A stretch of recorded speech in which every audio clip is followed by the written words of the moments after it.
మనకు వరముగా ఇచ్చాడు. దేవుని స్తోత్రం. హల్లెలూయా చెబుదాం. హల్లెలూయా చేతులు ఎత్తి బిగ్గరగా దేవుని స్తోత్రం చెబుదాం. హల్లెలూయా. ఈ పునరుద్ధాన దిన ఆరాధనకు వచ్చిన మీకు అందరికీ ప్రభు పేరిట వందనాలు. అందరికీ వందనాలు. దేవుని యొక్క ఉన్నతమైన మహాకృప ఈ నెల 4వ నెలలో ఆఖరి ఆరాధన దినం ఇది. బిడ్డలారా, దైవజనుడు దేవుని యొక్క ఈ బలిపీఠం దగ్గరికి వచ్చినప్పుడు దేవుని సేవకుడు దేవునికి ఏం చెప్తాడో తెలుసా? అయ్యా, గడిచిన దినమంతా మీ బిడ్డలను మీ కృపలో దాసినందుకు నీకు స్తోత్రం. ప్రయాణం చేసిన, ఉద్యోగానికి వెళ్ళిన, వ్యాపారం చేసిన, ప్రభువా రైతు వారి పనికి వెళ్ళిన, కష్టపడిన, ఎక్కడ ఉన్న బిడ్డలను గడిచిన దినమంతా మీరు రెక్కల కింద దాసినందుకు నీకు స్తోత్రం. కాపాడినందుకు స్తోత్రం. ఆపద రాకుండా కాపాడినందుకు స్తోత్రం. ఏ పాపం ఏలుబడి చేయకుండా బిడ్డలను దాసినందుకు స్తోత్రం. సేవకుడు అనుదినము దేవుని బలిపీఠం దగ్గర దేవునికి ఏం చెప్పాలో తెలుసా? చెప్పాలి, కృతజ్ఞత. నిజం బిడ్డలారా, ప్రతిదినము దేవుని సేవకుడు సంఘాన్ని గురించి, ఆయన బిడ్డలను గురించి, సేవకుడు కుటుంబాన్ని గురించి దేవుని బలిపీఠం దగ్గర కృతజ్ఞత చెప్పుకోవాలి. అలాగే కృతజ్ఞత ఎందుకు చెప్పాలో తెలుసా? ఆయన చేసిన ఉపకారములన్నిటికీ చెప్పాలి. దేవుని స్తోత్రం. హల్లెలూయా. ఈనాటి వాక్య ధ్యానములోనికి వెళదాం. పరిశుద్ధ గ్రంథములు 40వ కీర్తన 8వ చరణాన్ని చదువుదాం. 40వ కీర్తన 8వ చరణం. నా దేవా, నీ చిత్తము నెరవేర్చుట నాకు సంతోషం. రైట్, అందరికి చూడండి. ఎవరి చిత్తము చెప్పండి? ఎవరి చిత్తం? దేవుని చిత్తము నెరవేర్చుట ఎవరికి సంతోషం? మనకు సంతోషం. స్తోత్రం చెప్పండి. ఈ మాట ఎవరంటున్నారు? దావీదు మహారాజు. దావీదు మహారాజు దేవుణ్ణి స్తుతిస్తూ, అయ్యా, నీ చిత్తము నెరవేర్చుట నాకు సంతోషం. రెండో సంతోషం ఏమన్నాడు? రెండవ సంతోషం ఏం చెప్పాడు? ఎక్కడ చెప్పాడు? ఎవరైనా చెప్తారా? గుడ్. చప్పట్లు కూడా ఒకసారి పరిశుద్ధాత్మ దేవునికి. యెహోవా మందిరమునకు వెళ్ళుదమని జనులు నాతో అనినప్పుడు నేను సంతోషించుతుంది. ఎప్పుడండి సంతోషం? ఆయన మందిరానికి వస్తే సంతోషం, ఆయన ఆరాధిస్తే సంతోషం, ఆయన చిత్తాన్ని నెరవేరిస్తే సంతోషం, ఆయన చెప్పింది వింటే సంతోషం. ఆయన చిత్తాన్ని నెరవేర్చవలసిన బాధ్యత మనది. ఆయన ఇష్టాన్ని నెరవేర్చవలసిన బాధ్యత మనది. ఎందుకో తెలుసా? ఆల్రెడీ ఆయన ఈ భూమి మీదకి వచ్చి తండ్రి చిత్తాన్ని నెరవేర్చాడు. మత్తయి సువార్తలో ఒక మాట అంటారు. మత్తయి సువార్త 5వ అధ్యాయం ధన్యతల్లో ఒక మాట ఉంటుంది. మత్తయి సువార్త 5వ అధ్యాయం 10వ వచనంలో ఆ చక్కని పదాన్ని వాడతాడు. తండ్రి, ధన్యులు, తండ్రి నీ చిత్తము నెరవేర్చుట నాకు సంతోషం. ఎప్పుడు సంతోషం? ఆయన చిత్తాన్ని నెరవేర్చినప్పుడు సంతోషం. ఎప్పుడు ఆనందం? ఆయన ఇష్టాన్ని నెరవేర్చినప్పుడు సంతోషం. ఎప్పుడు సంతోషం? దేవుని మందిరానికి ఆయన పిల్లలు పరుగున వస్తూ ఉంటే సంతోషం. ఆయన ఆలయంలో ధ్యానిస్తూ ఉంటే సంతోషం. ఆయన బలిపీఠం చుట్టూ ప్రదక్షిణ చేస్తుంటే సంతోషం. ఆయన మందిరములో విరిగి నలిగిన హృదయముతో దేవుని స్తుతిస్తే సంతోషం. దేవుని స్తోత్రం. ఒక మాట చెప్తాను. ఆయన ఇష్టం మన పట్ల నెరవేరాలంటే మనకున్నదేదో ఆయనకు చెప్పాలి. అర్థమైంది మీకు? ఆయన చిత్తం మన పట్ల నెరవేరాలంటే, ఆయన అనుకున్నది మన పట్ల జరిగించాలంటే, మనం అడిగింది ఆయన మనకి ఇవ్వాలంటే ఫస్ట్ ఆఫ్ ఆల్ మనం చేయాల్సింది ఏంటో తెలుసా? మన దగ్గర ఉన్నదేదో ఆయనకి చెప్పాలి. అలాంటి మీకు అర్థమై ఉంటుంది. వాక్య అనుభవం కలిగిన బిడ్డలు, వాక్య టచ్లో ఉన్న వాళ్ళకి అర్థమవుద్ది. తెలుసా మీకు? ఒక ఆమె దైవజనుడి దగ్గరకు వచ్చి, దైవజనుడా, నా పెనిబిడ్డ దేవుని యందు భయభక్తులు కలిగి చనిపోయాడు. రాజుల 2వ గ్రంథం 4వ అధ్యాయం బిడ్డలారా, అయ్యా నా పెనిమిటి మరణించిన తర్వాత ఇదిగో అప్పిచ్చాడే, అప్పిచ్చిన ఆయన నా ఇద్దరు పిల్లలను తనకు దాసులుగా ఉన్నట్టుకు తీసుకెళ్ళాడా?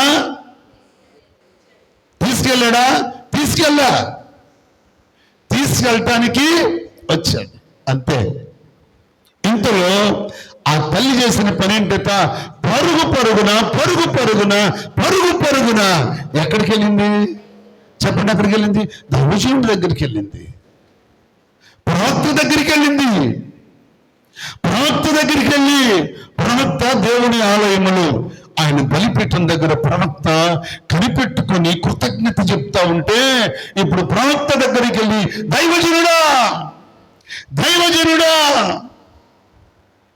ఈ పరిస్థితుల్లో నా అవసరం తీర్చటానికి ఎవ్వరూ లేరు దైవజనుడా, నా పిల్లలిద్దరిని బానిసలుగా తీసుకెళ్ళటానికి వచ్చాడు దైవజనుడా, ఇది నా పరిస్థితి అని చెప్తే ఆ దైవజనుడు ఎవరు తెలుసా? అమ్మా, నా వలన నీకేం కావాలి? నీకేం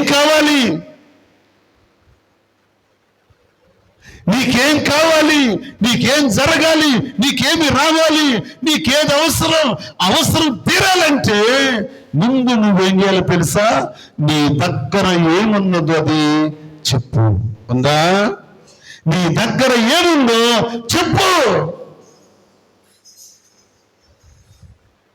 చాలా మంది, కొంతమంది ఏం చేస్తారు తెలుసా? ప్రార్థన చేయండి అయ్యగారు, ప్రార్థన చేయండి, మాకు ఒక అవసరం ఉంది, మాకు ఒక బాధ ఉంది, మాకు ఒక కష్టం ఉంది, ఏమి చెప్పుకుంటా వచ్చి అయ్యా మా కోసం ప్రార్థన చేయండి.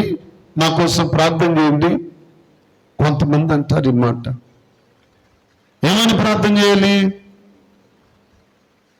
మా కోసం ప్రార్థన చేయండి అయ్యా అంటారు. సరే, జనరల్గా ప్రార్థన చేస్తాం. క్యాజువల్గా ప్రభా పలానా బిడ్డలు ఏదో ప్రార్థన సాయం కోరారు, వారి పట్ల మీద దయ చూపించి కార్యం చేయమని ప్రార్థన చేస్తాం. క్యాజువల్గా చేసే ప్రార్థన ఇది. కానీ నీ అవసరత ఏంటో నువ్వు చెప్పరేంటి? చెప్పాలి, నువ్వు దాయొద్దు. కొంతమందికి మర్మాలు బాగా అలవాటు.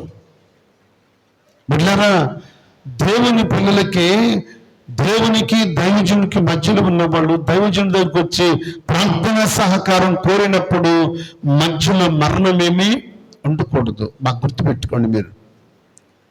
ఎందుకో తెలుసా? జ్ఞాని రాస్తూ అంటాడు, అతిక్రమాలు దాచిపెట్టేవాడు వర్ధిల్లడు, మర్మాలు దాచిపెట్టేవాడు కార్యాలు జరగు, అవసరాలు తీర్చబడు. నీ అవసరాలు తీరాలంటే, నీ అప్పులు తీరాలంటే, నీ అక్కర్లు తీర్చబడాలంటే, నీ అవమానం తొలగిపోవాలంటే, నీ కష్టాలు కడతీర్చబడాలంటే, నీ పరిస్థితులన్నీ మారిపోవాలంటే, నీ స్థితిని మార్చగలిగిన వాడు ఆయన ఉన్నాడు కదా. ఆయన దగ్గరికి వచ్చినప్పుడు దైవజనుడికి చెప్పాలా వద్దా? ఏం చెప్పింది? అమ్మా ముందు నీ ఇంటిలో ఏముందో నాకు చెప్పు అన్నాడు దైవజనుడు. వెంటనే చెప్పింది, దైవజనుడా, నా ఇంటిలో నూనె కొండ ఒకటి తప్ప ఏమీ లేదు. నూనె కొండ ఒకటి ఉందయ్యా, ఆ నూనె కొండలో కూడా ఏమీ లేదు.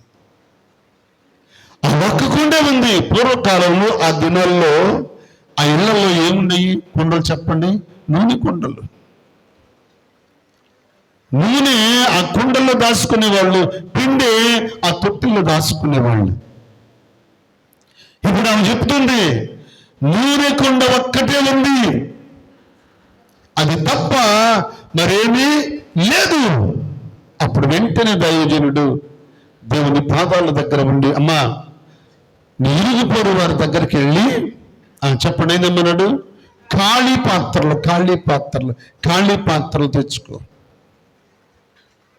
వెంటనే బయలుదేరింది, ఆ వీధికి వెళ్ళింది, ఆ వీధిలో ఉన్నది ఇచ్చింది, వీధికి వెళ్ళింది, వీధిలో ఉన్నది ఇచ్చింది. తిన్నగా కనబడిన వీధి ఒకటి ఉంది, ఆ వీధికి వెళ్ళట్లేదంట. వై? ఆ వీధికి వెళ్ళట్లేదంట. ఎందుకు వెళ్ళట్లేదంటే, ఈ వీధిలో ఉన్న వాళ్ళు నాతో చెప్పండి నాతో మాట్లాడేవాళ్ళు కాదు, నాకు సమాధానము లేదు. బిడ్డలారా, అయితే నీ అప్పులు తీరాలంటే, నీ కష్టం తొలగిపోవాలంటే, నీ పరిస్థితులు మారాలంటే నువ్వు వెళ్ళి ఏం చేయాలి? సమాధానపడు. స్తోత్రం చెప్పండి. సమాధానపడి ఆ ఎంట ఉన్న ఖాళీ పాత్ర తెచ్చుకో. ఇప్పుడు వెళ్ళి సమాధానపడి ఆ ఖాళీ పాత్రలు తీసుకొచ్చుకుని ఆ గదంతా కూడా నింపేసి ఈమె దగ్గర ఉన్న చూసారా ఒక కొండ? ఆ కొండ ఎక్కడ పెట్టింది అనుకున్నారు? చెప్పండి. వీటన్నిటికీ మధ్యలో, ఆ మధ్యలో పెట్టి దైవజనుడి వైపు చూస్తుంది. దైవజనుడా రెడీ. అప్పుడు దైవజనుడు ఏం చేశాడు? వాక్యం చదవండి. ఆ దైవజనుడు ఏం చేశాడు?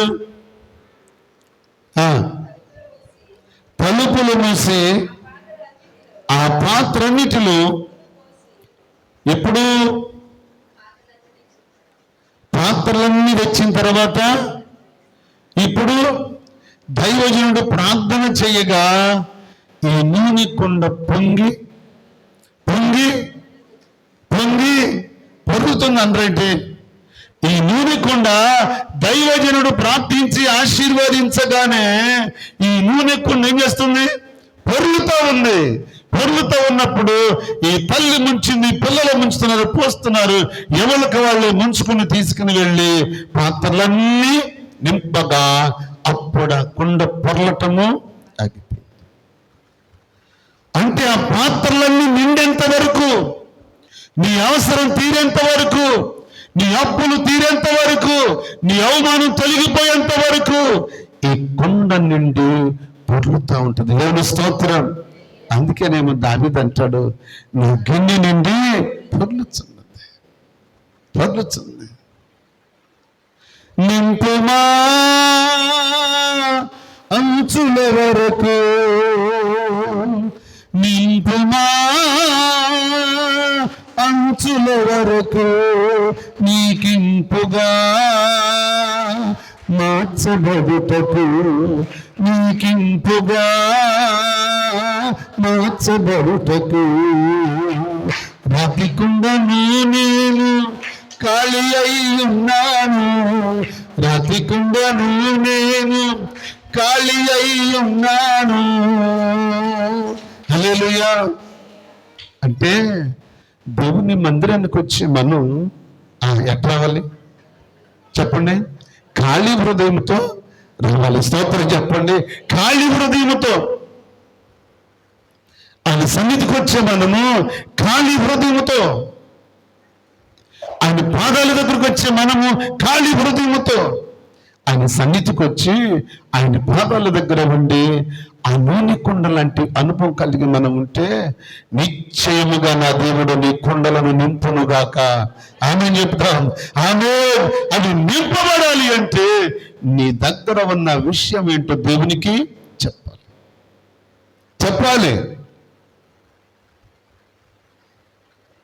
ఒకసారి ఒక ఆయన నన్ను ప్రార్థన చేయండి అయ్యగారు అన్నాడు. ఎందుకయ్యా అన్నాను. ఎందుకే ఉంది, సావుకులు మోసపోతాం కదా, నేను కూడా మోసపోయాను, ప్రార్థన చేయండి అన్నాడు. ఏం మోసపోయావన్నాను.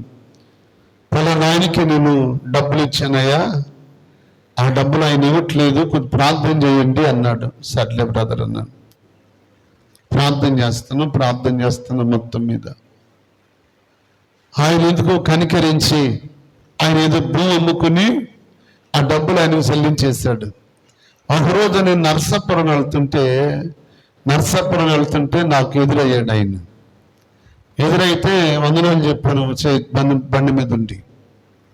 ఆయన ఆపమన్నాడు, ఆపాను. వచ్చి పక్కన పెట్టండి బండి అంటే పక్కన పెట్టాను చెట్టుకి. అయ్యా ఆయన నా అప్పు ఇచ్చేసాడు అయ్యా, భూ అమ్ముకున్నాడంట, నా అప్పు కట్టేశాడు, ఎన్నాళ్ళు అయింది అన్నాను. అవుతుందయ్యా 2 నెలలు అవుతుంది అన్నాడు. మరి ఒక్క మాట అన్నా చెప్పలేదే, ఒక మాట అయినా చెప్పలేదే. ఇప్పుడు నన్ను కలిస్తే చెప్పుదామని అనుకున్నాను. నా నెంబర్ ఆయన దగ్గర ఉంది, ఆయన నెంబర్ నా దగ్గర ఉంది. నేను అన్నాను, ప్రార్థన చేయమని బాధతో చెప్పావు కానీ డబ్బులు ఇచ్చిన సంగతి ఒక్క మాట కూడా చెప్పలేదు.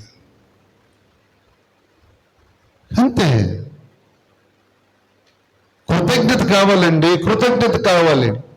ఇక్కడ అడుగుతున్నాం, ప్రభువా పలానా సేవకుడు మోసపోయాడు, పలానా దైవజనుడికి డబ్బులు రావాలయ్యా, వచ్చేటట్లు చెయ్యి, ఆ వ్యక్తితో మాట్లాడని ఇక్కడ అడుగుతున్నాం. నన్ను ఫోన్ చేసి చెప్తే ఇక్కడ చెప్పుకుంటాగా, ఏంటమ్మా మాట్లాడేంటి? నువ్వు ఫోన్ చేసి ఇచ్చాడయ్యా అంటే సంతోషంగా ఇక్కడ ప్రభువా నీకు స్తోత్రం, ఆయన సేవకుడు ఆయన బాధల్లోంచి విడుదల పొందాడు, సంతోషం ప్రభు అని చెప్పుకుంటాగా. నువ్వు చెప్పవే. దేవుని పిల్లలు చెప్పాలి దేవుని సన్నిధిలో.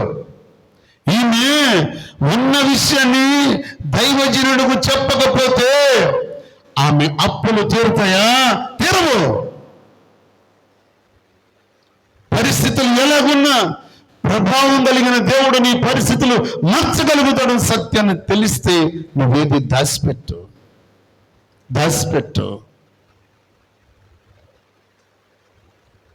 దాచిపెట్టమండి. మన శనివారం ఇక్కడ ప్రార్థన చేయండి అయ్యా, ఎలాగుంది పరిస్థితి అని చెప్పారు. సర్లేమ్మా ప్రార్థన చేస్తామని చెప్తాం. ఇప్పుడు సంఘం అంతా నిలబడి సాక్ష్యం అందరికీ చెప్పి మీరందరూ ప్రార్థన చేయండి ఫలానంటే అందరూ చేస్తారు. కానీ కొన్ని పర్సనల్ విషయాలు ఉంటాయి, కొన్ని ఉంటాయి, అవి సేవకుడు కానీ సేవకురాలు కానీ చెప్పుకుంటారు, అది చెప్పాలి. ఇప్పుడు దైవజనుడికి ఏదైనా నీ కుటుంబ విషయాన్ని ఏదైనా చెప్తే దైవజనుడు ఇక్కడ దేవుడికి చెప్తాడు కానీ ఆ ఊరోళ్ళందరికీ చెప్పడే. కొంతమంది ఆలోచన ఏంటంటే అయ్యగారికి ఏదైనా మాట చెప్తే వెళ్ళిన చోటల్లో చెప్తాడు, అందుకే అయ్యగారికి చెప్పకూడదు అనుకుంటారు. వెళ్ళిన చోట ఎందుకు చెప్తాను? నా ఇంటి గుట్టు బయట చెప్పుకుంటానా? జరగదు అది. నా పిల్లల గురించి బయట చెప్పుకుంటానా? నా పిల్లల గురించి మంచి చెప్పుకుంటానండి. నా పిల్లల గురించి ఎక్కడ చెడ్డగా చెప్పుకొని. ఇప్పుడు లాబాను ఇంటికి అబ్రహాం ఇంటికి నుంచి 10 మంది వెళ్ళారు. ఎందుకు వెళ్ళారు చెప్పండి? ఇస్సాక్కి భార్యను తీసుకురావడానికి, రిబ్కాను తీసుకురావడానికి వెళ్ళారు. ఆ ఇంటికి వెళ్ళగానే అబ్రహామును గురించి ఎవరు చెప్పారు చెప్పండి? ఎలియాజరు అంటాడు, ఇదిగో నా యజమానుడు యెహోవా వలన ఆశీర్వదించబడ్డాడని ఘనంగా చెప్పుకున్నాడు. నా యజమానుడు యెహోవా దయ వలన పశువులు కలిగిన వాడు, పంటలు కలిగిన వాడు, కుటుంబం కలిగిన వాడు, బహుమంది పనివారి కలిగిన వాడు, ఆస్తి ఐశ్వర్యాలు కలిగిన వాడు, గొప్పవాడు అని ఎక్కడ చెప్తున్నాడు? ఎక్కడండి? బెతులేలు ఇంటికి వెళ్ళి అబ్రహాముని గురించి చెప్తున్నాడు, యజమాని గురించి. మనం చెప్పుకోవాలి. ఇప్పుడు మీకు ఏదన్నా మీ పిల్లడి గురించి, మీ పిల్ల గురించి సంబంధానికి వెళ్ళామనుకోండి, ఆడికి వెళ్ళిన తర్వాత మా అయ్యగారిని అడగండి కావాలంటే అంటారు మీరు? ఏంటమ్మా అయ్యగారిని అడగండి అంటే ఏముంది? అయ్యగారిని అడగమంటే ఉన్నది ఏదో చెప్తాడని అయ్యగారు మీకు అందరికీ తెలుసు. అప్పుడు అయ్యగారు ఏం చెప్తారు? మా బిడ్డలు చాలా మంచివాళ్ళండి, కుటుంబం భక్తి కలిగిన కుటుంబం, ప్రార్థన పరులైన బిడ్డలు, ఉదయాన్నే లేచి మాకంటే ముందు లేచి ప్రార్థన చేసే కుటుంబం అయ్యా. ఈ కుటుంబాన్ని ఎక్కడ చెప్పాలి? నేను ఏ ఇంటికి వెళ్తామో ఆ ఇంటికాడ చెప్పాలి. మరి పెళ్లి కొడుకు సంగతి అంటాను అనుకో, అబ్బో కుర్రోడు చాలా మంచోడు, అలాంటి ప్రార్థన పరుడు మా ఊర్లో లేడని చెప్పాలా కదా?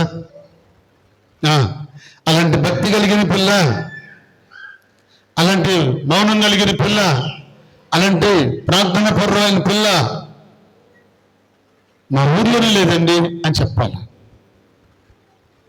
చెప్తాం. అటు చెప్పినందుకే ఒకసారి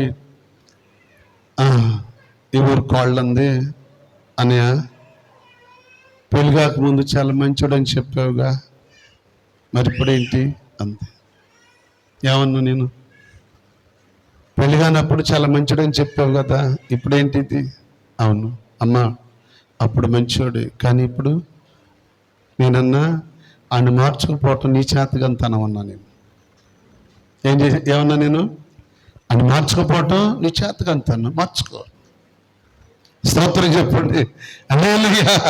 దావీదు అంటాడు దేవుని సన్నిధికి వచ్చి, అయ్యా నీ చిత్తం ఉందే నా పట్ల, నీ చిత్తం ఉందే ఈ ప్రజల పట్ల, నీ ఇష్టం ఉందే ఈ ప్రజల పట్ల, అదిగో దాన్ని నెరవేర్చటమే నాకు సంతోషం, నాకు సంతోషం, దాన్ని నెరవేర్చటమే నాకు సంతోషం. దావీదు నువ్వు చాలా మంచివాడివయ్యా, దావీదు నువ్వు చాలా గొప్పవాడివయ్యా, అందుకే నిన్ను నేను నా హృదయానుసారుడైన మనుషుడు అని చెప్పుకుంటున్నాను దావీదు అంటే, దేవుడు దావీదు అనుకుంటాడు, నిజమే, నా స్థితిని నా దేవుడు ఏం చేశాడు చెప్పండి, నా స్థితిని మార్చేశాడు. సభలు కూడా ప్రభుని మహిమపడతాం. హల్లెలూయా. నీ స్థితిని మార్చగలిగిన వాడు, నీ బ్రతుకుని మార్చగలిగిన వాడు, నీ స్థితిని మార్చిన వాడు, నీ స్థితిని మార్చిన వాడు ఎడ స్థితిని మార్చడా? మారుస్తాడు. ఆయన మార్చగలిగిన దేవుడే. యేసుక్రీస్తు ప్రభు వారి ఈ భూమి మీదకి వచ్చి అంటాడు, తండ్రి నీ చిత్తము నెరవేర్చుటకు నేను వచ్చాను. నువ్వు నన్ను పంపింది అందుకే, నువ్వు నెలమనేది అందుకే, నీ ఇష్టాన్ని నీ చిత్తాన్ని నెరవేర్చటమే నా పని. భోజనము పానము కాదు, నా తండ్రి ఇష్టాన్ని నెరవేర్చడమే నా పని. అది నెరవేర్చేంత వరకు నేను ముందుకు సాగుతాను. దేవుని స్తోత్రం. ఆయన నెరవేర్చేంత వరకు ఎన్ని బాధలు వచ్చినా, ఎన్ని కష్టాలు వచ్చినా, ఎన్ని శ్రమలు వచ్చినా, భుజం మీద 150 కేజీల బరువు కలిగిన పచ్చి మ్రాను చెక్కి ఆయన మ్రాను భుజం మీద పెట్టి కొరడాలతో కొడుతూ ఉంటే శరీరం అంతా రక్తసిక్తమైపోయినా ఆయన అంటాడు, తండ్రి నీ చిత్తము నెరవేర్చుటే నా పని.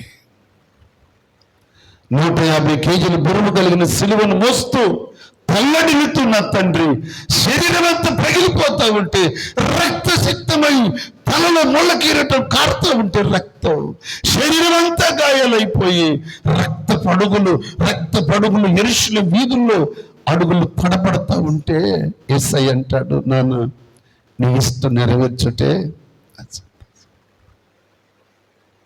యెషయా గ్రంథములు అంటాడు కుమారుడు నలుగగొట్టబడుట తండ్రికి ఇష్టం. ఆయన నలగొడతా ఉంటే, బాగుతూ ఉంటే, కొరడాలతో కొడుతూ ఉంటే, కొరడాకున్న గాలములతో కొట్టి శరీరం లాగుతూ ఉంటే, శరీరం అంతా రక్తసిక్తమై రక్తమంతా కారుతూ ఉంటే, ఆ సన్నివేశాన్ని చూసిన తండ్రి చెప్పండి ఏమంటున్నాడు? కుమారుడు నలుగగొట్టబడుట తండ్రికి ఇష్టమైంది. నీ ఇష్టమేంటి?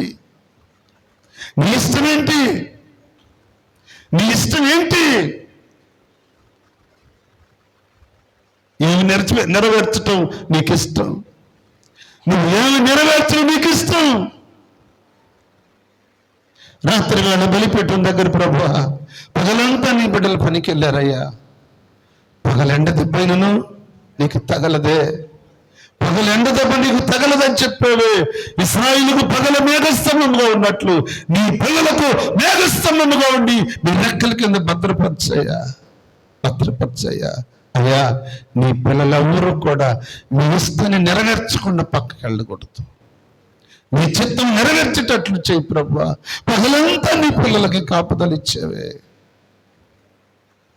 అయ్యా.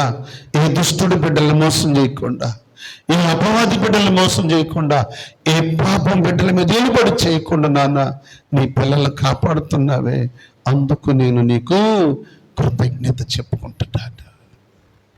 బిడ్డలారా ఊరికినే సావకుడు ఊరికినే తిని కూర్చోడు. బిడ్డలారా తిని కూర్చోడు. ఆయనకు చెప్పాలి కృతజ్ఞత. నీ మనసు ఎలాగుందో, నీ ఉద్దేశం ఎలాగుందో, నీ ప్రవర్తన ఎలాగుందో, నీ ప్రభావం ఎలాగుందో, నీవేమై ఉన్నావో నాకు తెలియదు, కానీ నిన్ను చూస్తున్న దేవునికి తెలుసు. ఆయన మనలను చూస్తున్న దేవుడు. నువ్వు ఏ స్థలములో పనిచేసినా, ఏ ఆఫీసులో ఉన్నా, ఎక్కడ ఉన్నా, ఏ పరిస్థితుల్లో ఉన్నా బిడ్డలారా, నిన్ను చూస్తున్న దేవుడు ఒక ఆయన ఉన్నాడు. ఆయన చిత్తము నువ్వేం చేయాలి? నెరవేర్చాలి. ఆయన కుమార్తెగా నువ్వు నెరవేర్చాలి, ఆయన కుమారుడుగా నువ్వు నెరవేర్చాలి. ఏమి నెరవేర్చగలుగుతున్నావు? మాటల్లో నెరవేర్చబడుతుందా? నీ క్రియల్లో నెరవేర్చబడుతుందా? నీ అడుగులతో నెరవేర్చబడుతుందా? నీ చూపులతో నెరవేర్చబడుతుందా? నువ్వు ఏం చేస్తే దేవుని ఇష్టం నీ పట్ల నెరవేరుతుంది. నువ్వు ఎక్కడ నెరవేరుస్తున్నావు తండ్రి చిత్తాన్ని? నువ్వు ఏ స్థితిలో నెరవేరుస్తున్నావు? ఎలాగూ నెరవేర్చగలుగుతున్నావు? ఆయన సిలువను వస్తూ కొరనా దెబ్బలు తింటూ భయంకరంగా గాయాలు పొంది ఆయన గొల్గొతా కొండ వరకు ఆయన నడుస్తూ సిలువను మోసుకుంటూ వెళ్తా ఉంటే ఆ బాధ, ఆ గాయాలు, ఆ రక్తము, సిక్తమైపోయిన శరీరం నలిగిపోయి శరీరం అంతా శీల్చబడుతూ ఉంటే ఆయన నడవలేక నడుస్తూ ఉంటే ఒక ఆయన వచ్చయ్యా, నేను సాయం చేస్తాను అయ్యా నీకు అని ఆ సిలువను మోసాడా? ఎవరు మోసింది చెప్పండి? ఎవరు? కురేనీడైనా వద్దయ్యా నువ్వు కాదయ్యా నెరవేర్చేది, నేను. స్తోత్రం చెప్పండి. నా ప్రభు అంటాడు, నువ్వు కాదు నెరవేర్చేది. ఎవరు? నేను. నీకు చెప్పింది నువ్వు నెరవేర్చు, నీకు అప్పగించింది నువ్వు నెరవేర్చు. నాకు అప్పగించింది నేను నెరవేర్చడానికి వచ్చాను. ఆ గొల్గొతా వారికి సిలువను తీసుకుని వెళ్ళాలి. ఆ గొల్గొతా సిలువలో నేను మేకులతో కొట్టబడాలి. ఆ గొల్గొతాలో తీయబడిన గోతులో ఈ సిలువను ఒక్కసారిగా దింపితే చేతులకు కాళ్ళకు కొట్టిన మేకులు ఒక్కసారి చీల్చబడితే నరాలన్నీ అరికాల నుంచి నడినెత్తు వరకు నరాలన్నీ జువ్వన లాగితే ఆయన కేక వేశాడే. బిడ్డలారా, చిన్న బలహీనత చిన్నది మనకు వస్తేనే గడగడలాడిపోయి మనం కామంటుందంటే, నేను చచ్చినా నువ్వు పెట్టే ఉంటావు, నన్ను హాస్పిటల్లో తీసుకెళ్ళి చూపివు, నేను చచ్చినా ఎట్టగా చూస్తావు నువ్వు, ఏంటిది నేను ఊలుగుతుంటే నన్ను హాస్పిటల్లో తీసుకెళ్ళవేంటి అందంటాడు ఆయన్ని. ఆయన అన్నాడంట, నేను వచ్చాను కొంచెం లేట్ అయిందిలే, తీసుకెళ్తాను హాస్పిటల్ కంటే నువ్వు అట్టగా చేస్తే ఎప్పుడు కూడా నన్ను చిన్నదానికి చిన్న జ్వరం వస్తేనే, చిన్నగా కాళ్ళు నొప్పులు వస్తేనే, చిన్నగా ఒళ్ళు నొప్పులు వస్తేనే, చిన్నగా తలనొప్పి వస్తేనే, చిన్నదానికే నువ్వు అల్లల్లాడిపోయి నీ భర్త మీద నీ బిడ్డల మీద కేకలేస్తావే.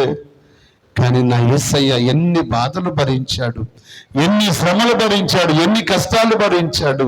ఆయన శ్రమలలో సాగుతూ శ్రమలలో విధేయతను నేర్చుకున్నాడు. నా ప్రభు బిడ్డలారా, ఆయన గొల్గొతా వరకు వెళ్ళి గొల్గొతాలో సిలువకు కట్టుబడి సిలువలో రాలాడి ప్రాణం పెట్టేంత వరకు తండ్రి నా ఆత్మను నీ చేతికి నెరవేర్చాడా లేదా? చెప్పలు కొట్టండి ఒకసారి. పరిశుద్ధాత్మ దేవునికి దగ్గరగా కొట్టు. ఆయన సిలువలో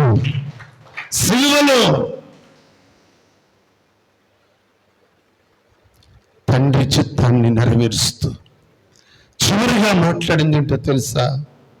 తండ్రి నా ఆత్మను నీ చేతికి సమాప్తమైనది. నువ్వు చేయగలవా? నీ వల్ల అవుతుందా? దావీదు మహారాజు అంటున్నాడు, దేవా నీ చిత్తము నెరవేర్చుట నాకు సంతోషం. అయ్యా అయ్యా ఒకప్పుడు నీ చిత్తాన్ని నెరవేర్చలేకపోయాను, పొరపాటు జరిగింది, వాస్తవమే, పొరపాటు జరిగిన మాట వాస్తవమే.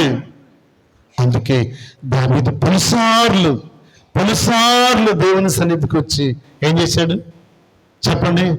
దేవా నన్ను క్షమించు, నా అపరాధములు క్షమించు, నా దోషములు క్షమించు.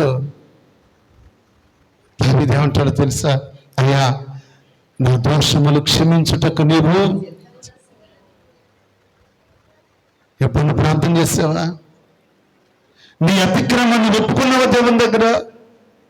నీ బలహీనతను దేవుని దగ్గర ఒప్పుకున్నావా? ఏ రోజన్నా ఒప్పుకున్నావా? బిడ్డలారా, కొంతమందికి చేయటమే తప్ప క్షమాపణ కోరుకుంటున్న వారికి చేత కాదు. అతిక్రమాలు చేయటమే తప్ప ఒప్పుకుంటున్న వారికి చేత కాదు. ఎందుకో తెలుసా? వారికి ఇన్సల్ట్. అతిక్రమాలు ఇష్టానుసారంగా జరిగిస్తారు, కానీ దేవుని దగ్గరికి వచ్చి చెప్పరు. చెప్పకపోవటం ఏంటి? వాళ్ళకి ఇన్సల్ట్. నేను చెప్పుకోవటం ఏంటి?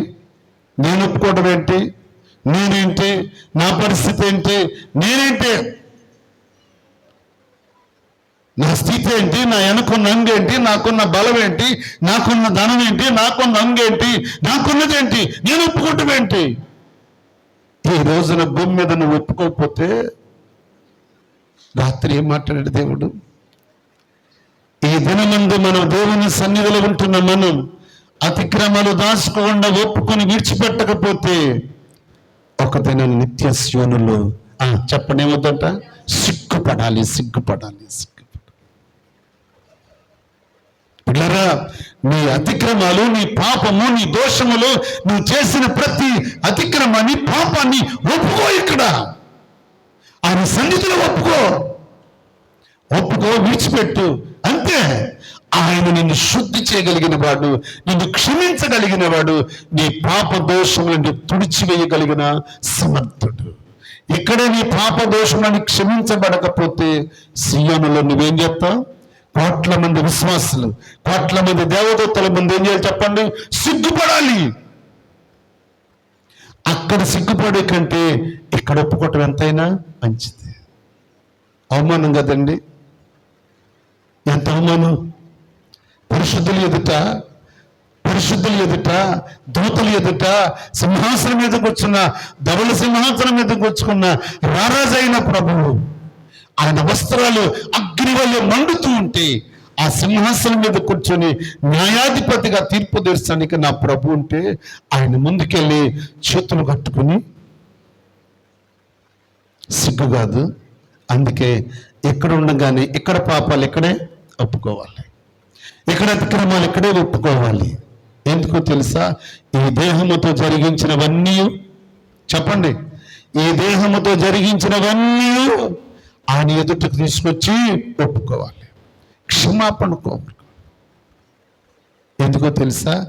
ఈ దేహముతో నిత్యము దేవుని ఏం చేస్తున్నావు? నువ్వు మహిమపరుస్తున్నావు.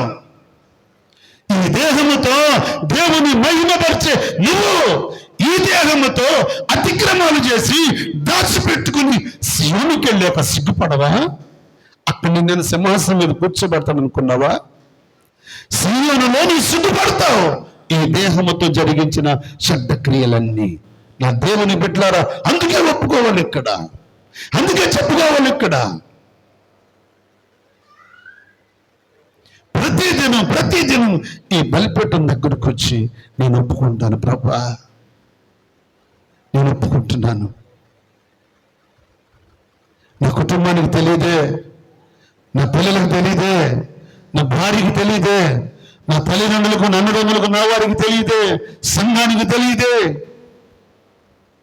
నా గతాన్ని, నా స్థితిని అయ్యా నీ పాదాల దగ్గర ఒప్పుకుంటున్నాను. దావీదు అంటాడు, అయ్యా నా పాపం ఎల్లప్పుడూ కనపడుతుంది. బిడ్డలారా, మన పాపం మన కళ్ళ ముందు కనపడుతూ ఉంటుంది. ఆత్మ సంబంధమైన విశ్వాస అయితే ఆత్మీయ కలిగిన నేత్రాలతో చూస్తూ ఉంటే నీ గత పాపములు, నీ అతిక్రమాలు, నీ దోషాలు, నీ నికృష్టమైన జీవితం నీ కళ్ళ ముందు కనపడతా ఉంటుంది. కనపడినప్పుడు దాన్ని ఒప్పుకోవా? దావీదు ఎంతటి వాడండి, ఒక రాజు అయ్యుండి, ఇశ్రాయేలు ప్రజలకి తీర్పు తీర్చే రాజు అయ్యుండి ఆయన సన్నిధికి వచ్చేట్టున్నాడు. అయ్యో, నా పాపములు ఎల్లప్పుడూ ఎదుటి కనపడుతుంది అయ్యా. దేవుడు అన్నాడు, దావీదు, ఆ పాపంతో చేసిన వాడు నలుగురిని తీసేశాగా, నేను తీసేశాడా? ఆ పాపానికి ప్రతిఫలం నలుగురిని తీసేశానుగా, ఇంకా ఏడుస్తున్నావు ఏంటంటే, ఉన్నాయా, నేను ఏడుస్తున్నాను. నా జీవితం ఇదే ప్రభువా, నా స్థితిని ఒప్పుకుంటున్నాను అయ్యా. నన్ను హిస్సోపుతో హిమము కంటే తెల్లగా కడుగయ్యా. నన్ను తెల్లగా కడుగు, నన్ను పవిత్రపరచు, నన్ను శుద్ధి చెయ్యి. అప్పుడు నేను ఏం గుర్తు చెప్తానన్నాడు? తీసారా రెఫరెన్స్? 51:10-11. అప్పుడు నా నాలుక నీ నీతిని గురించి ఉత్సాహగానము చేయను. సభను కూడా పరచండి. హల్లెలూయా. అప్పుడు ఎప్పుడు కడగబడిన తర్వాత, శుద్ధి చేయబడిన తర్వాత, తెల్లని జీవితం కలిగిన తర్వాత దావీదు అంటున్నాడు, అప్పుడు నా నాలుక నీ నీతిని గురించి. ఆయన నీతిని గురించి మాట్లాడేవాడు నాలుకతో పాపము చేయకూడదు. ఆయన నీతిని గురించి మాట్లాడేవాడు హృదయంతో పాపం చేయకూడదు. ఆయన నీతిని గురించి మాట్లాడేవాడు ఏ విధమైన కీడు చేయకూడదండి. నువ్వు నాలుగుతో పాపం చేసుకుంటూ, బూతులు ఆడుకుంటూ, సంసప్తులు ఆడుకుంటూ, ఆళ్ళ మీద ఇష్టానుసారంగా, నీ నాలుగు ఇష్టానుసారంగా మాట్లాడి మళ్ళీ నాలుగుతో నీ దేవుని సన్నిధికి వచ్చిన ఆయన స్తోత్రం అయినంటే నీ స్తోత్రం ఆయన కావాలా? ఎవరికి కావాలి నీ స్తోత్రం? ఎవరికి కావాలి? దావీదు కడగబడిన తర్వాత, శుద్ధి చేయబడిన తర్వాత, తెల్లని హిమము కంటే తెల్లగా చేయబడిన తర్వాత అప్పుడు అంటున్నాడు, అయ్యా నా నాలుకతో నీ నీతిని గురించి చెప్తానయ్యా. నేను ఇప్పుడు చెప్తానయ్యా. బిడ్లారా, మార్పు చెందిన జీవితం కలిగిన బిడ్డ, మారిన బిడ్డ మారినోడుకు చెప్తే ఆడింటాడన్నా? ఖచ్చితంగా వింటాడు. మారిన బిడ్డ మార్పు లేని బిడ్డకు చెప్తే వింటుంది. కానీ నీలో సరైన మార్పు లేకుండా నీ నడక ఎంటర్పీత నడకలాగా ఇటు అడుగు తిరుగుతూ, తిన్నగా వెళ్ళాలి మనం, ఇరుకు మార్గాన్ని వెళ్ళాలి మనం, మంచి మార్గాన్ని వెళ్ళాలి మనం, యథార్థమైన మార్గాన్ని మనం వెళ్ళాలంటే నీ అంతరంగంలో ఏముంటుందో తెలుసా? నువ్వే ఎంటర్పీతవే. అవునా? నువ్వే ఎంటర్పీతలకు ఇటు వెళ్తావు. మనం నాకు చెప్తున్నావా అని నువ్వు మనసులు అనుకుని పైకి అట్లాగే నన్నయ్య పైకి లోపల అంటుంది, నీ వంకర టింకర నడకల గురించి మాట్లాడుతుంది. నా దేవుని బిడ్డ, ఇతను ప్రభు చెప్తున్న మాట ఏంటో తెలుసా? నా ఇష్టాన్ని నీవు నెరవేర్చాలి. దేవుని స్తోత్రం. ఎక్కడ? ఈ భూమి మీదే. బ్రతుకున్నప్పుడే, ఆరోగ్యం ఉన్నప్పుడే, అన్ని బాగున్నప్పుడే, ఆయుష్కాలం ఉన్నప్పుడే, పరిశుద్ధత కలిగి ఉన్నప్పుడే ఆయన ఇష్టాన్ని మనం ఏం చేయాలి? నెరవేర్స్తే అప్పుడు ప్రభు అంటాడు, ఇదిగో ఈ బిడ్డలు భూలోకంలో నుండి నా కొరకు వచ్చారు. దేవదూతలు అడుగుతున్నాయంట, మీరు ఎక్కడి నుంచి వచ్చారంటే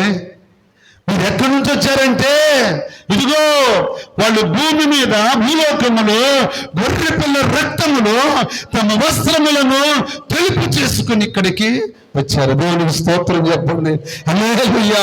భూమి మీద గొర్రె పిల్ల రక్తములో వారి వస్త్రములు తెలుపు చేసుకుని ఇక్కడికి వచ్చారు. ఓహో, పరిశుద్ధుల వారి కొరకు ఏర్పాటు చేసిన స్థలానికి తీసుకుని వెళ్ళండి. అక్కడ పరిశుద్ధులకు ప్రత్యేకమైన స్థలం ఉంటుంది. పరిశుద్ధులకు ప్రత్యేకమైన స్థలం ఉంటుంది. నా దేవుని బిడ్డలారా, పరిశుద్ధుల స్థలంలో ఉండాలని నీకు ఆశ ఉంటే, పరిశుద్ధుడైన ప్రభు ఎదుట నిలబడాలని నీకు ఆశ ఉంటే, దేవదూతలకు లేని గొప్ప మహిమ నీకు నాకు ఇచ్చిన దేవుడు ఉన్నాడే, ఆయన ఆరాధించాలనుకుంటే వారు పరిశుద్ధుడు పరిశుద్ధుడు పరిశుద్ధుని స్తుతిస్తారు. కానీ మనమైతే మానక రాత్రి మగళ్ళు స్తుతిస్తాం. దేవుని స్తోత్రం. ఆయన ఎదుట బిడ్డలారా, ఆ రోజునంట దేవదూతలు మనకేం చేస్తారు? పరిచర్య. నీకు నాకు మట్టి ఘట్టములమైన మనకు, ఎన్నిక లేని మనకు, క్రీస్తు రక్తంలో కడగబడి ఆయన రక్తంలో మన వస్త్రాలు ఉతుక్కొని తెలుపు చేసుకొని అక్కడికి వెళ్తే దేవదూతలు మనకేం చేస్తారంట? పరిచర్య. ఎంత భాగ్యం అండి! ఈ దినం జ్ఞాపకం చేసుకోండి. దావీదు దేవుని ఇష్టాన్ని నెరవేర్చాడు. యేసుక్రీస్తు ప్రభు తండ్రి చిత్తాన్ని నెరవేర్చడానికి వచ్చాడు భూమి మీదకి. వచ్చి ఆయన సంపూర్ణంగా నెరవేర్చాడు. ఆయన ఇష్టం మన ఇష్టం ఏకమైతే మన అక్కర్లు తీర్చబడాలంటే, మన అప్పులు తీరాలంటే చెప్పాలి. మనం ఏం చేయాలి? మన దగ్గర ఏముందది చెప్పాలి. అబద్ధం ఆడకూడదు. అమ్మా, దేవుని పిల్లలు, దైవజనుడి దగ్గర, దేవుని ఎదుట ఏదైనా నీ అవసరత, నీ బాధ, నీ కష్టం ఉన్నప్పుడు దాన్ని పక్కన పెట్టి వేరేది చెప్పకూడదు. మయ్య గారు ఒక మాట చెప్పాడు. న్యూజిబిల్లో బాగా కోటేశ్వరుడు అంటే ఆయన, వాళ్ళ అబ్బాయిను ఎలూరులో ఒక అబ్బాయి, ఇద్దరు 10th క్లాస్ బ్యాచ్. సరే 10th క్లాస్ ఎగ్జామ్ రాయడానికి వెళ్తే అక్కడ మొత్తం మీద ఏం జరిగిందో చాలా కాలం, ఇప్పుడు కాదు, ఈ కంప్యూటర్లో ఇవన్నీ రాకుండా పరీక్ష పేపర్లు దిద్దేటప్పుడు, ఫోటోలు కూడా లేనప్పుడు, మొత్తం మీద ఈ కోటీశ్వరుడు అబ్బాయి ఈ నెంబరు ఆ పేదవాడికి ఇచ్చి, పేదవాడి నెంబరు ఈయన, ఏ నెంబరు? వాళ్ళ టికెట్ నెంబరు. మొత్తం మీద ఈ పేదవాడి పిల్లడు ఫస్ట్ క్లాస్లో పాస్ అయ్యాడు, ఈయనేమో ఫెయిల్ అయ్యాడు. అదేంటా ఇది ఫెయిల్ అయ్యావేంటి నాన్న, ఏం జరిగిందని వాళ్ళ నాన్నగారు అడిగితే చెప్పారంట, నాన్నగారు నా హాల్ టికెట్ నెంబరు పలానోడికి ఇచ్చాను, ఆ నెంబర్ నేను వేసుకున్నాను. అదేంటో నువ్వు చేసిన పని అంటే, లేదు నాన్నగారు, వాడు నా బెస్ట్ ఫ్రెండ్, వాడు చాలా పేదవాడు నాన్నగారు, వాడు పాస్ అయితే అడిగిన ఉద్యోగం చేసుకుంటాడు, మనకేంటి నాన్నగారు, నేను ఫెయిల్ అయినా నాకు కావాల్సినంత ఆస్తి ఉంది. నిజం బిడ్డలారా, ప్రేమది.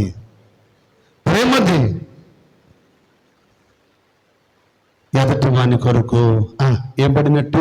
పూట పడినట్టు. నువ్వేం చేయగలుగుతున్నా? ఒకసారి నువ్వు పరీక్షించుకొని నీ దగ్గర మీద దాయకుండా దేవుని దగ్గర చెప్పాలి. మనం ఎందుకు వచ్చామో తెలుసా ఆయనకి? తెలుసా తెలీదా? చెప్పండి. మన మనసులో ఏది పెట్టుకుని వచ్చామో ఆయనకు తెలుసా తెలీదా? తెలుసు.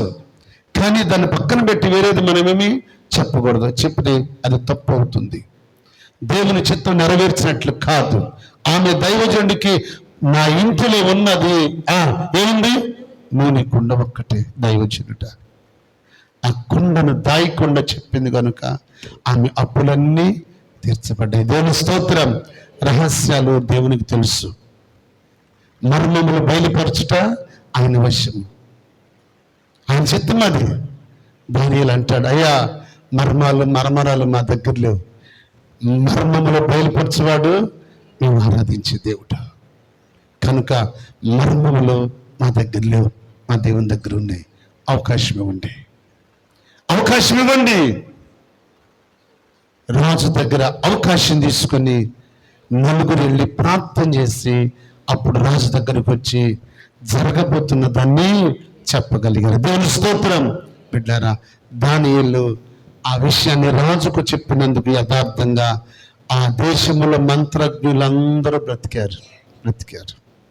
ఈ రోజున భూమి మీద మంత్రజ్ఞులు ఉన్నారంటే, శాతబడి చేసేవాడు, సెల్లంగా చేసేవాడు, భూతవైద్యం చేసేవాడు, తక్కువ టమారం చేసేవాడు, జాతకం చెప్పేవాడు ఈ రోజు భూమి మీద బ్రతుకున్నాడంటే దానికి కారణం ఏమన్నా తెలుసా? దానియేలు. దానియేలు ఆ రోజున యథార్థంగా చెప్పాడు, కానీ లేకపోతే వీళ్ళందరూ మెడలో తీసేశాడు. వాళ్ళ యొక్క పుట్టుక, వాళ్ళ యొక్క దాన్ని ఏమంటారు, వంశమే భూమి మీద లేకుండా పోయేది. దానియేలు అంత ప్రేమ కలిగిన వాడు. కనుక బిడ్డలారా, మన దగ్గర ఉన్నదేదో దేవునికి దాయకుండా చెప్పాలి, విశ్వాసముతో చెప్పాలి. చెప్పినప్పుడే కార్యం జరుగుతుంది, చెప్పినప్పుడే అద్భుతాలు జరుగుతాయి. అందుకు దేవుడు మన పట్ల ఆశ్చర్యమైన కార్యాలు జరిగిస్తాడు. ఒక్క మాట చెప్పి నేను ముగిస్తాను. దేవుని లేఖను ఒక్క మాట చెప్తాను. హెబ్రీ పత్రిక 10వ అధ్యాయం 7వ వచనం. హెబ్రీ పత్రిక 10:7.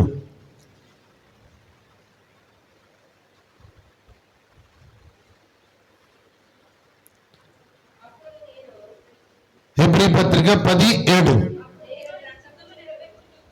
అమ్మా, దేవా నీ చిత్తము నెరవేర్చుటకు ఇదిగో నేను వచ్చి ఉన్నానని. ఎవరి చిత్తం చెప్పండి? దేవుని చిత్తం. అయ్యా నేను వచ్చాను నీ ఇష్టాన్ని నెరవేర్చటానికి. ఇదిగో నన్ను పంపావు నీ ఇష్టాన్ని నెరవేర్చడానికి. ఇదిగో ప్రభువా నాకు రక్షణ ఇచ్చావు, నాకు పాప క్షమాపణ ఇచ్చావు, నీ రక్తంతో నన్ను కడిగావు, నీ రక్తంతో నన్ను కొన్నావు, నీ సొత్తుగా చేసుకున్నావు కనుక నీ ఇష్టాన్ని నేను నెరవేరుస్తా. ప్రయాణంలో నీ ఇష్టం నెరవేరుస్తానన్నా, ఉద్యోగంలో ఆఫీసులో నీ ఇష్టం నెరవేరుస్తానన్నా, పనికి వెళ్ళిన నీ ఇష్టాన్ని నెరవేరుస్తానన్నా. ఎక్కడ ఉన్నా నీ ఇష్టమే నా పట్ల నెరవేర్చబడుతుంది నాన్న, నేను నెరవేరుస్తాను అని ధైర్యంగా దేవుని పిల్లలు చెప్పగలిగిన రోజున, ధైర్యంగా దేవుని పిల్లలు దేవునికి ఇష్టలుగా ఉండవలసిన స్థితిలో ఉండవలసిన రోజున నువ్వు మోకరించి నాన్న ఇదిగో నా అవసరం అని చెప్తే ఆయన ఆలస్యము చేయకుండా నా బిడ్డ అడిగింది, నా కుమార్తె అడిగింది, నా కుమారుడు అడిగాడు అని, ఇదిగో నా కుమారుడా నేనున్నాను, ఇదిగో నా కుమార్తె నేనున్నాను, నీ అవసరతలన్నీ తీరుస్తా. దేవుని స్తోత్రం. ఇదిగో నేనున్నాను, నేను వచ్చాను, నీ అవసరాలు తీరడానికి వచ్చాను, నీ స్థితిని మార్చడానికి వచ్చాను. నువ్వు మారిన స్థితిలో నీ దేవుని చిత్తాన్ని నెరవేరిస్తే ఆయన నీ పట్ల కనికరాన్ని, కృపను, దయను చూపించి నీ పట్ల ఉన్నతమైన కార్యాలైనా చేస్తాడు. అలా చేయటానికి మనం ఆయన చిత్తాన్ని నెరవేర్చేవారిగా ఉండాలని, మన దగ్గర ఉన్నది దాయకుండా ఆయనకి చెప్పేవారిగా ఉండాలని ప్రభు మనందరికీ సహాయం చేసి ముందుకు నడిపించునుగాక. ఆమేన్. ప్రార్థన చేసుకుందాం. లైవ్ ఆపరా, మీకే సంబంధం లేదా?